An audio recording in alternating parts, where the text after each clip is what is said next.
Alright, and this follows from this nice little thing that is called Abel's formula. Alright, so suppose that we have a second order homogeneous ordinary differential equation. And suppose that y1 and y2 are solutions of the same differential equation. And so then, according to Abel's formula, the Wronskian is given by the following equation.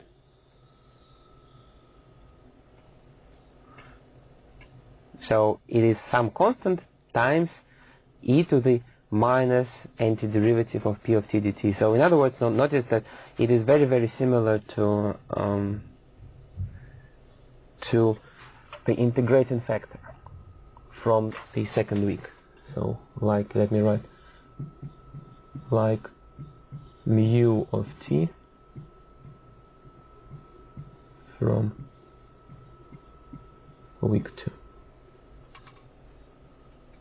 The constant c depends on the pair, so it is possible that y1 and y2 are proportional to each other, so then of course the Wronskian should be 0, so then c should be 0.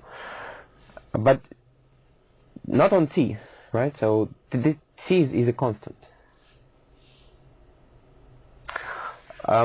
Then notice that it means that the Wronskian can never be 0. So I mean, since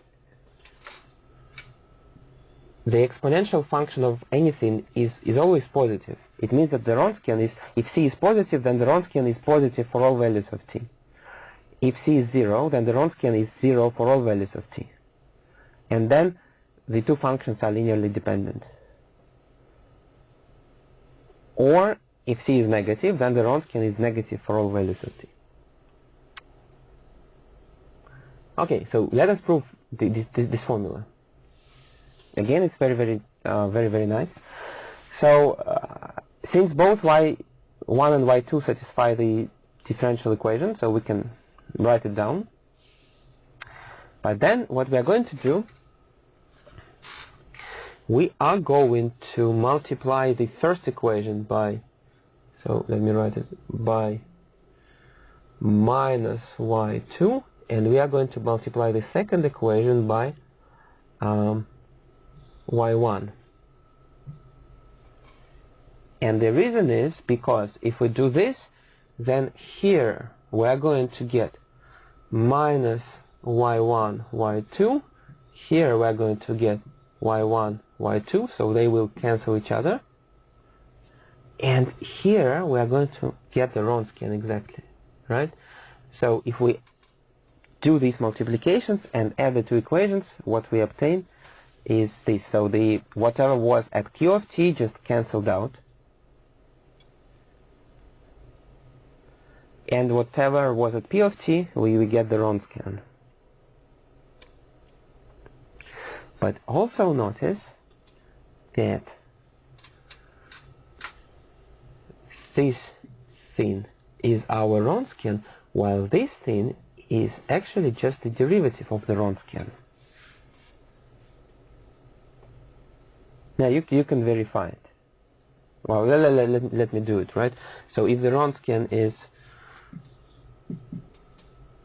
y1, y2 prime minus y1 prime, y2, then the derivative of the Wronskian is going to be this whole thing derivative, y1, y2 prime minus y1 prime, y2. Now everything prime.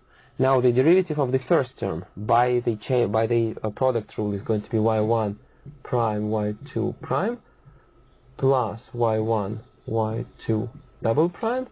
The derivative of the second term by the product rule is going to be minus y1 double prime, y2 minus y1 prime, y2 prime. And now y1 prime, y2 prime minus y1 prime, y2 prime cancels out, and the answer is y1, y2 double prime minus y1 double prime, y2, which is exactly this.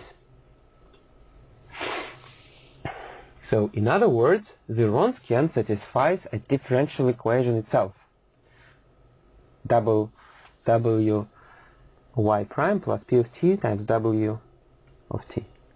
And I hope you recognize it. It is a first order linear differential equation with the unknown function w of t. And then you can multiply it by the integrating factor, and the integrating factor here is exactly e to the antiderivative p of t dt, and so on. I think you can do it yourself, so that you see that the solution is exactly as it is claimed in Abel's formula.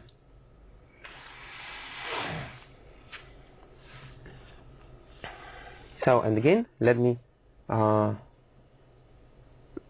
emphasize again that once we specify y1 and y2, then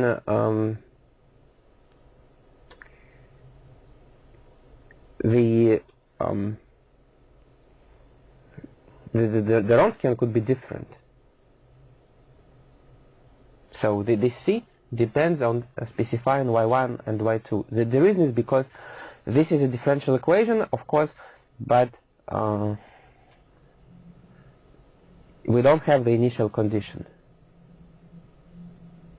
right? So, which means it has many solutions, but these different solutions, they differ from each other by changing the constant.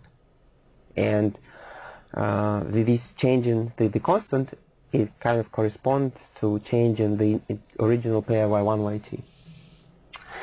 Alright, so we have proved Abel's formula. And here is a little example, right? So speaking of our original differential, well, one of our initial examples, so we found two solutions, and then we can find the Wronskian. And in this case, in Abel's formula,